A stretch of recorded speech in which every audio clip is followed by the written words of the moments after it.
Today we're going to look at one of my highest percentage mounting techniques, the hip bind. This can be super high percentage at all levels. It's very dominating, and a lot of people haven't seen it. It also takes advantage of our Brazilian Jiu-Jitsu instincts to pull people in with our legs and guard. So let's take a look at it. All right, whether I started in side control or I started in reverse Keisakatami, we need to get here. Now, it's very common for the person behind us when we're here to start making space and pushing us down, and that's good. We want to be dominating down by the legs anyway. What you're going to find is, as people push us away with their arms and they make space, their arms are going to end. The maximum muscle force that they get, the maximum force that they get is at 80%.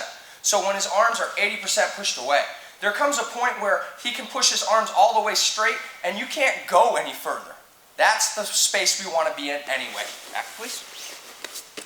Once I'm down here, there's a couple of ways that you can do this. One, make sure that you keep your head ducked so that you don't get cross-faced and rolled back. You don't want anything stupid like that. But you can straighten out this leg right here. Now, normally I like to stay in nice and tight, and I'm moving my bottom backwards. I keep my chest angled towards the floor, and that's fine as well. Making sure, we have good body posture. But I'm going to straighten this leg. In the event that he steps over top of this leg, like a lot of jiu-jitsu guys do, that's great. I'm just going to collapse, catching his ankle in the crook of my knee. Now from here, we're in business. All I'm going to do is I'm going to push off the balls of my feet, and I'm going to take my butt off the floor.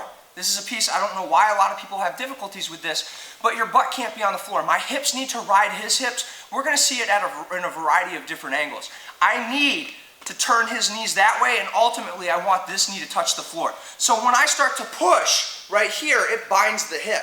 And if my hips aren't on the floor and I'm pushing into him, I usually encourage my partners to try and turn back into me.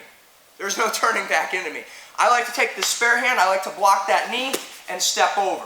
From here, the transition to mount is a little bit weird. We're going to look at a couple different angles. But I'm going to put my hand on the floor and I'm going to drag my body between our bodies. It's a little bit counterintuitive, but it's the way that you have to do it.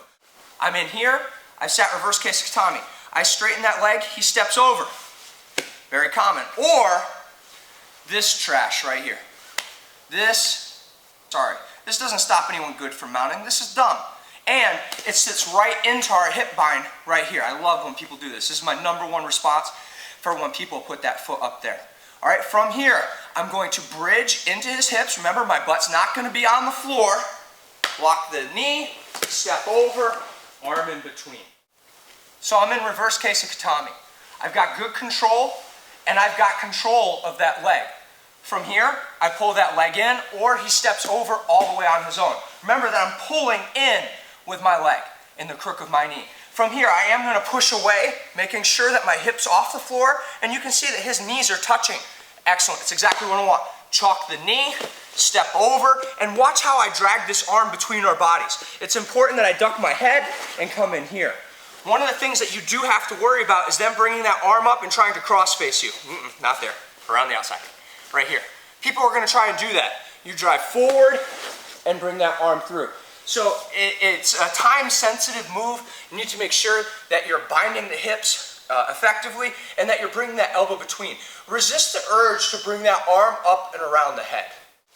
So again, from that same angle, I'm in reverse Keisakatami, and I got control of that leg. Whether I pulled it over with my hand, whether he had it up here and I trapped it down, or I straightened that shin and he stepped over all on his own, all of these are fine, all right?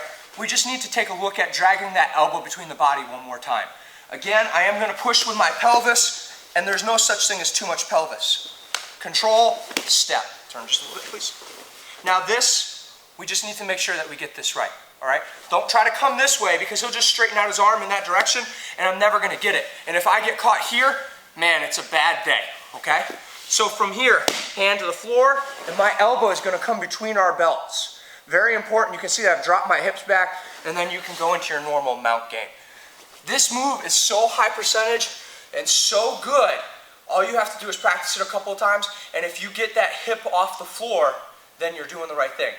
Talk to your training partners and ask them, because when you do it, there's no doubt that it's done correctly by pushing the hips across. If it's a comfortable move for them, you're not doing it right.